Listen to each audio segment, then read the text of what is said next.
Like the show? Help support the Sunday Stoic by rating us on iTunes. Volunteer to read, suggest content, or send comments to sundaystoic@gmail.com. Thanks, and carpe diem.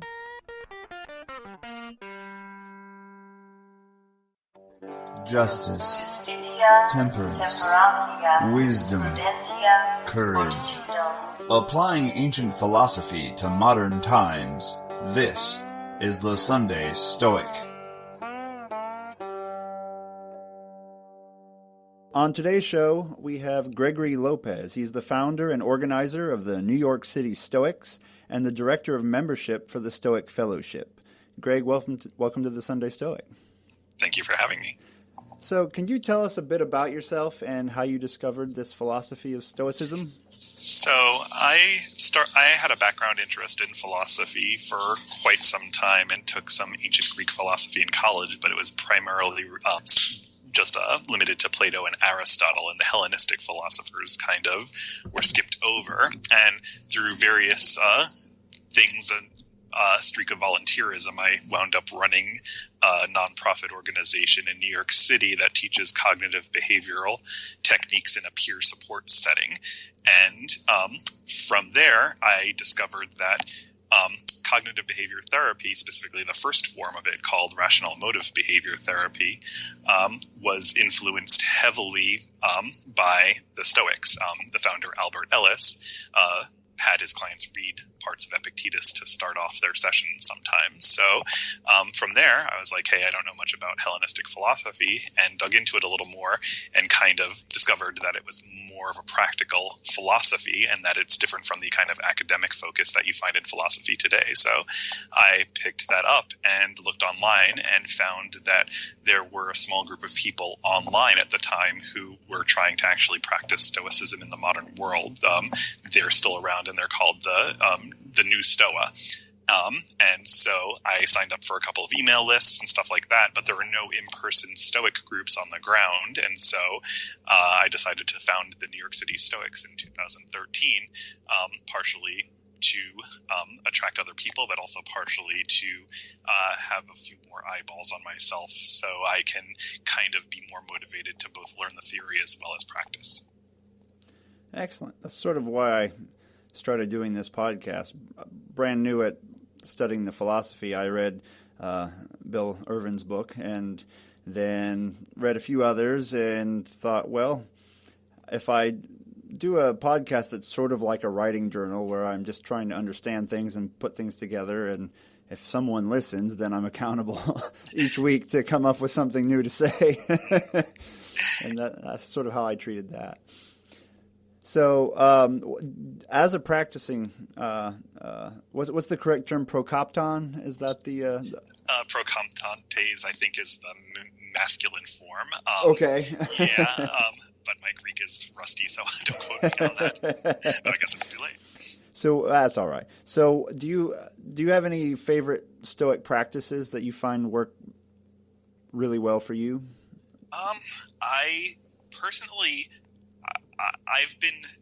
I started off being kind of an eclecticist when it comes to Stoicism and took Stoicism as a bunch of practices. But as time's gone on, I find it to be much more powerful and coherent as a system of philosophy, of a way of life. And so part of me somewhat cringes a little bit when asked about like a specific Stoic practice, because I think the training of Epictetus, how he frames it, is extremely useful, and I prefer to speak in terms of the three disciplines of Epictetus, his discipline of desire and aversion, which he stated is kind of like the bread and butter of any Stoic practice. He said you'll get the most out of Stoicism by focusing on that alone, and that'll get you a lot of the way there, specifically working on aversions.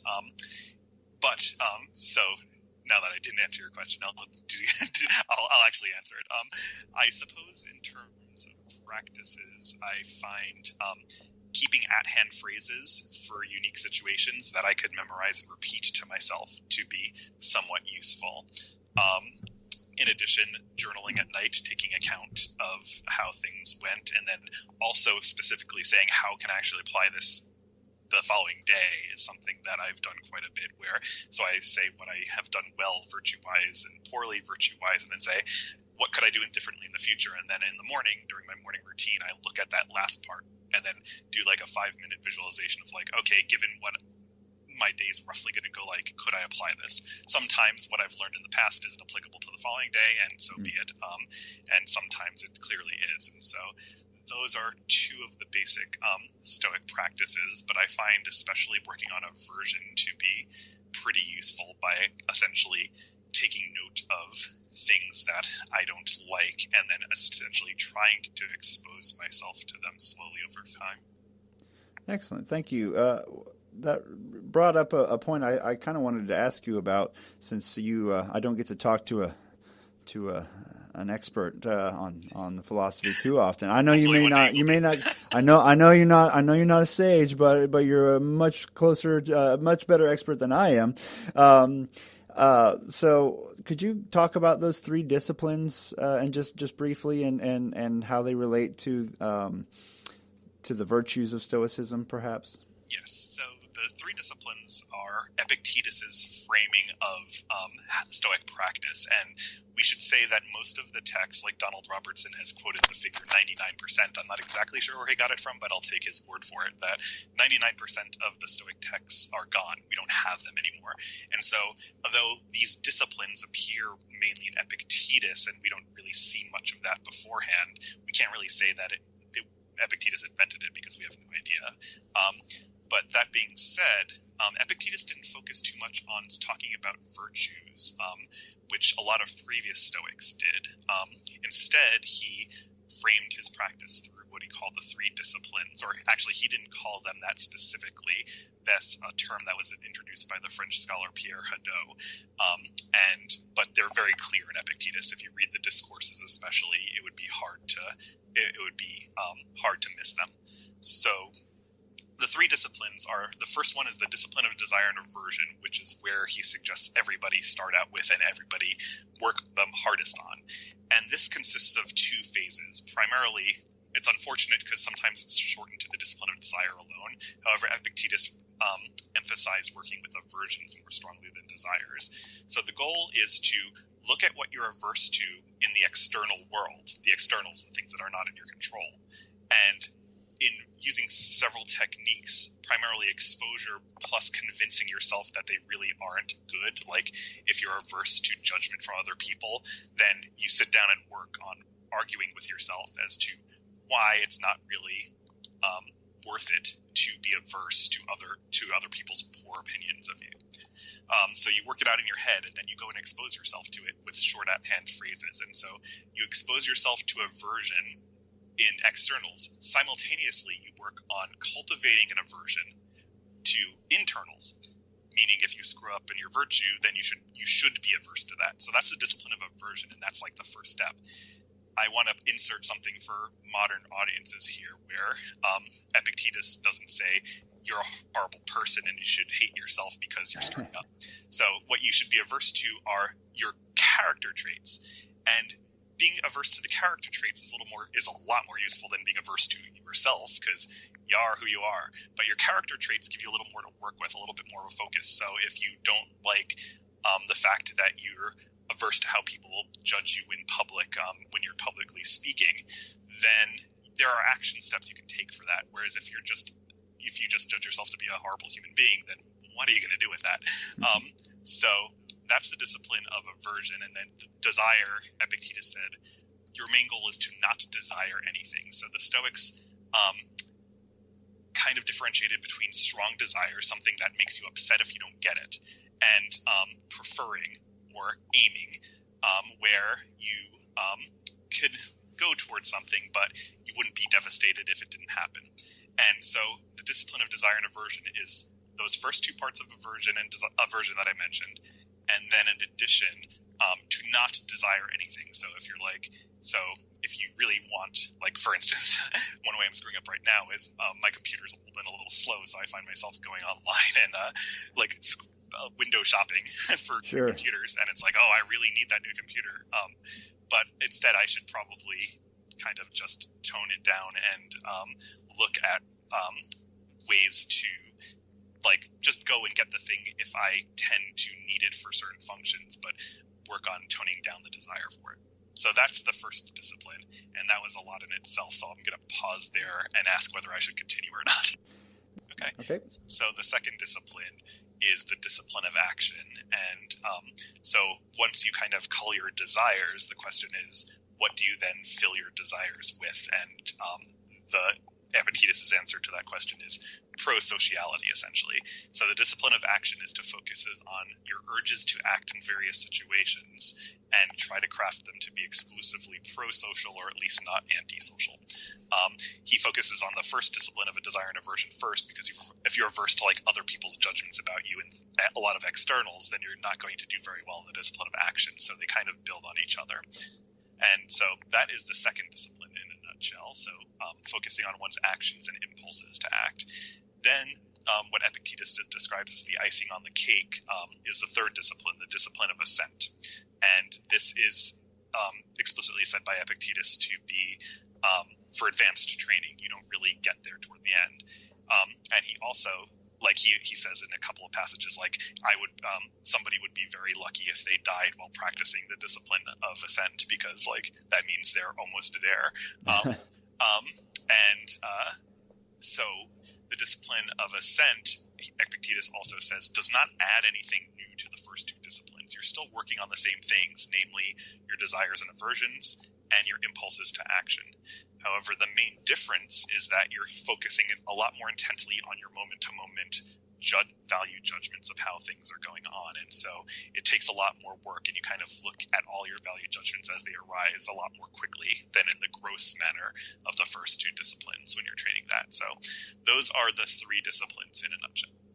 Well, I appreciate that. It's just one of those things that I haven't quite solidified in my mind yet. So it's good to hear someone's explanation.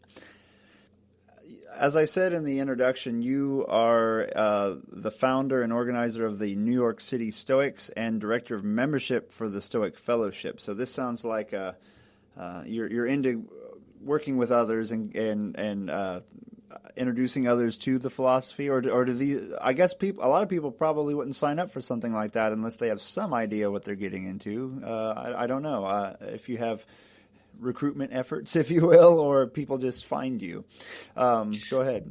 Sorry. So for my personal community, I just let people find me, though I did sign up for Meetup, and so Meetup kind of alerts people who want to meet other people in person about that. So I guess that's the extent of the kind of outreach there. For the Stoic Fellowship, it's somewhat similar.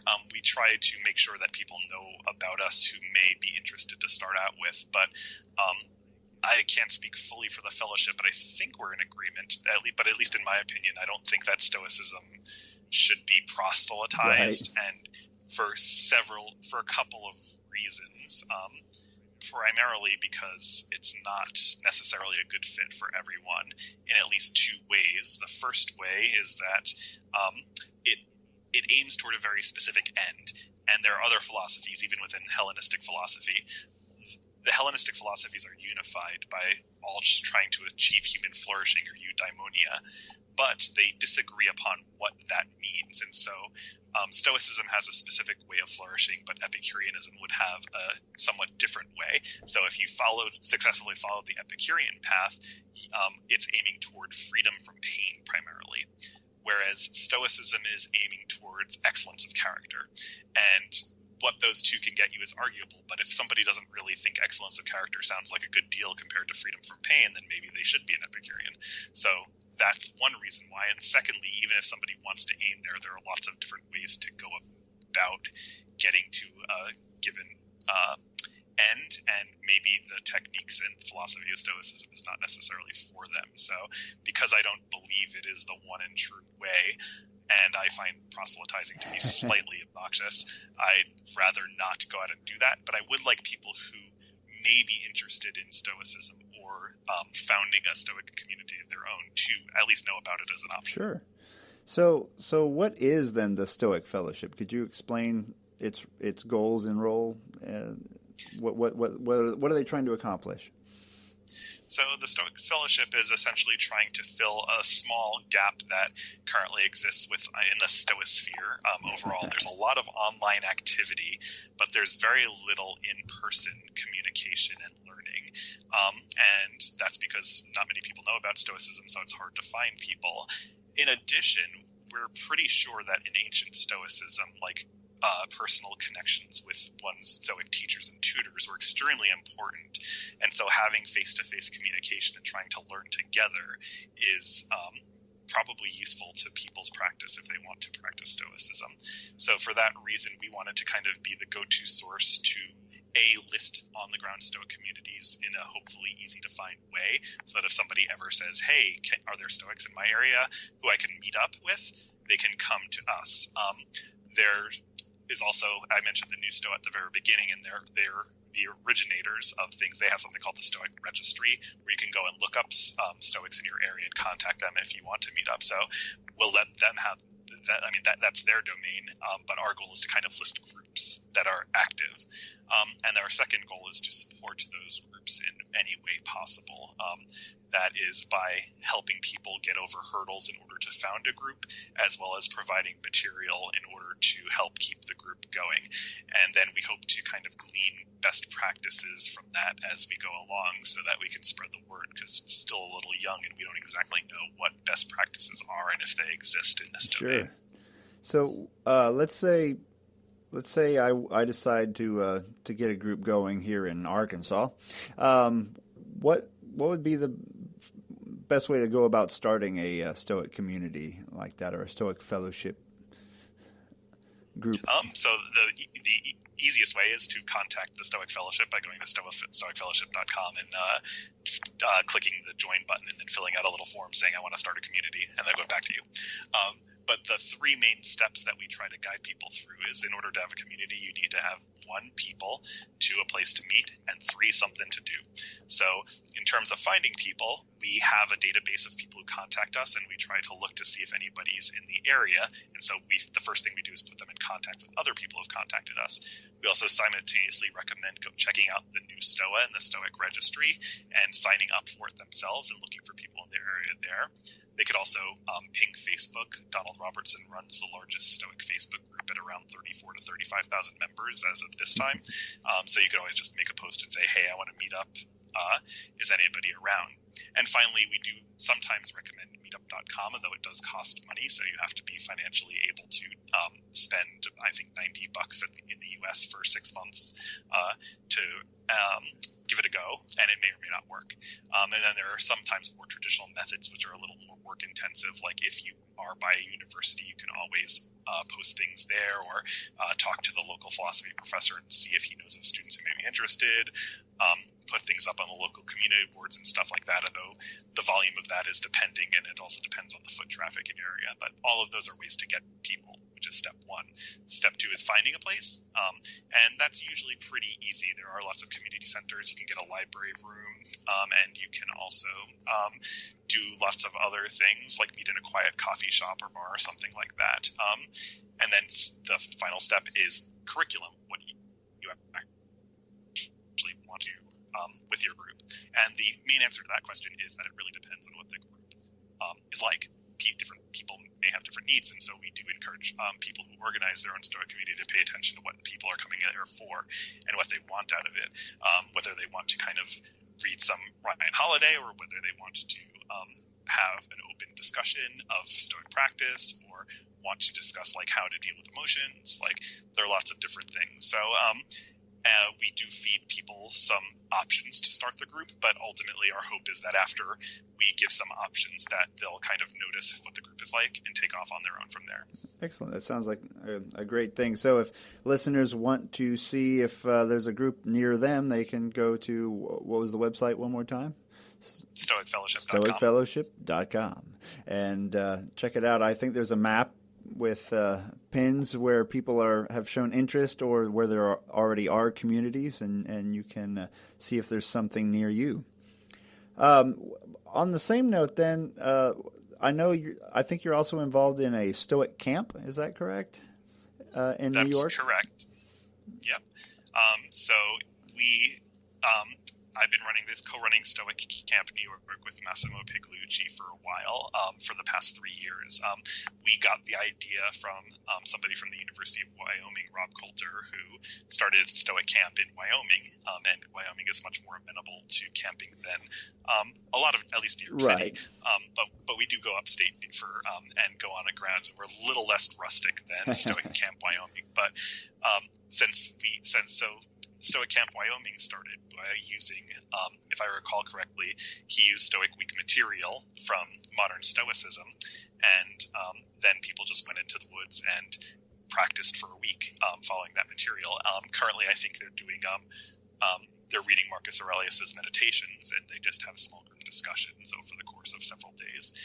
Stoic Camp New York, what we do is we currently have 2 themes that we're rotating through. One is our camp is meant to be an intensive introduction to Stoicism, meaning that people new to Stoicism should have no problem getting into it, but people who already know about Stoicism may learn a bit more because we really do a deep dive. We primarily use ancient sources with the idea that we want people to take away their own version of modern Stoicism for their modern lives from the ancients, and that going to the source material is a better way to do that than presenting a modern summary, because the modern summary will already have a modern slant to it, and we'd rather have people have their own slants. So, and we put together 2 versions of what we call the Stoic Camp New York Handbook, where they're short sections of Seneca, which is an introduction to the virtues, or Marcus Aurelius and Epictetus, which is an introduction to the 3 disciplines. And so that's how we introduce people to Stoicism. And it happens once a year, usually around the end of August, beginning of September, and registration is done through the New York City Stoics meetup group. So if you go to meetup.com and look for New York City Stoics, you should be able to see registration. We open it way in advance, usually February, March, and we try to announce through various Stoic channels that the opening date of RSVPs, because we only have 20 slots and they fill up extremely quickly. So we want to give everybody a fair shake by trying to get the word out and saying the registration opens at this time, so everybody who wants to register can. Have you had anyone travel in from quite a distance for that, or are they all from the New York area generally? We have had people travel. I think we've had people from the North Carolina, and this past year we had people from the Chicago area as well. It's a bit of a drive. It is, yeah. So we do have some people who come in. We haven't had anybody international yet, but that may be in the cards. Oh. So it sounds like you have a pretty active group going on over there. Groups might be the plural in that case. A lot of active Stoics, which is great. Yeah, I mean, some people attend more than others, but there's always at least a core group of people to discuss things with. It's not like we're filling up stadiums or anything. There are always a few good people to have chats and discuss practice with. So, yeah. I could see it being very useful. I'd like to consider starting a group. I need to look at the list and see if there's anyone within an hour or 2 driving distance that are interested, because even a couple of people who are active would make it worthwhile getting together and discussing things and growing in tandem rather than trying to figure it all out on your own, I think. So that's great. Yep. Yes, I gave a talk at StoiConX Toronto this year entitled "People Learn While They Teach," which is a quote from Seneca, who essentially says as much. He advises Lucilius in one of his letters to surround himself with like-minded people and either to be taught or to teach. And he said you could learn something by teaching too, because people learn while they teach. And so that's kind of the motto for why people should start their own Stoic groups, in my view, because if you're held accountable to other people, many people will tend to be motivated to learn it more deeply and perhaps practice it and live it a little more deeply as well. So it is a pretty big motivating factor. Research backs that up as well. I begin my semester showing my students a list of the best ways to learn, and reading and attending a lecture are really low on the list. Writing might be a little higher, where you're synthesizing what you're reading, which the Stoics recommend too, I think. And at least Seneca, you read, you write, you read, you write, to keep up with, to kind of synthesize what you're taking in. But the number one way to learn is to teach. And I think for that reason, you are up in front of the room, and you know right away if you know what you're talking about or not, because you if you can't explain it, you're in trouble, right? So I think that would be a great way to learn it better. So if there's not a group in your area and you'd like to start one, once again, check out the website at stoicfellowship.com and see if there's anyone around, or maybe you will be the pioneer that starts an organization in your own area. Well, Gregory, is there anything else? Is there anything coming up in the world of Stoicism we should know about? I know Stoicon just passed, but is there anything? What's on the horizon? Anything new? So on the horizon, we would like to encourage more people to do Stoicon X's, which is a new format that just started this past year, which is essentially holding smaller half-day events in various areas. I'm also on the team from Modern Stoicism, and they're kind of working with the Stoic Fellowship in order to make this happen. So this past year, Stoicon X occurred in Toronto, Brisbane, the Bay Area, and I believe Brazil, if I'm not mistaken, too. So people held small, like half-ish day, less formal conferences of sorts. And so Stoicon X is essentially a mini conference where you can have a few people from your area show up, and you could run it how you like. The main thrust is to maybe invite perhaps an academic philosopher from a local university, or perhaps even Skype in somebody like Don Robertson or myself would be fine giving a talk via Skype to a small group of people. And so you could have a keynote speaker, but also we've encouraged, I was there for Stoicon X Toronto, where they did lightning talks, which is essentially having anybody who registers for the conference sign up to give a 5-minute talk. And that way you involve the community, everybody gets to speak their mind, and you may get some good stuff out of it. And so Stoicon X's are useful to kind of build communities and get to know each other for a little mini conference. And we'd like to encourage more of that in the future as well. And so in addition to that, Stoic Camp 2018 will probably be go in New York and Wyoming. So you can Google for those and see, but still early. So probably not registration won't be open for a little bit. And we're still trying to figure out a site for Stoicon 2018, the main event. So that's still in the works. We have some ideas, but don't want to leak anything too soon. I gotcha. Did that attract quite a few people this year? Do you know, the Stoicon? It was the largest yet. I co-organized Stoicon 2016 in New York City with Massimo and one other person. And we had just under 330 people, and this one pushed 400. So it's the largest one yet. So we're going to hopefully keep on growing. And also the goal for Stoicon is to rotate it around where there's some interest in Stoicism for a couple of reasons. One, it's an excuse to go visit a new place if you're into Stoicism. I've never been to Toronto before, great city, and it was a nice excuse to visit. But also, you get to kind of build up little Stoic communities when Stoicon lands in your area. And actually, the people from Modern Stoicism, including myself, will kind of be monitoring Stoicon X's, and if you throw a half-day event and you get a decent turnout, then maybe the following year or two, or down the road, we'll move the big event to your area. So it's a good testing ground too. So, well, excellent. I hope to make it to one of these days. So I'll talk to the philosophy department here where I work, and I know the one of the philosophy profs just put out a paper on involving Stoicism, and I'm going to have him on the podcast eventually. If I'll talk to him about the possibility of one of those Stoicon X events and see what happens. So that would be great.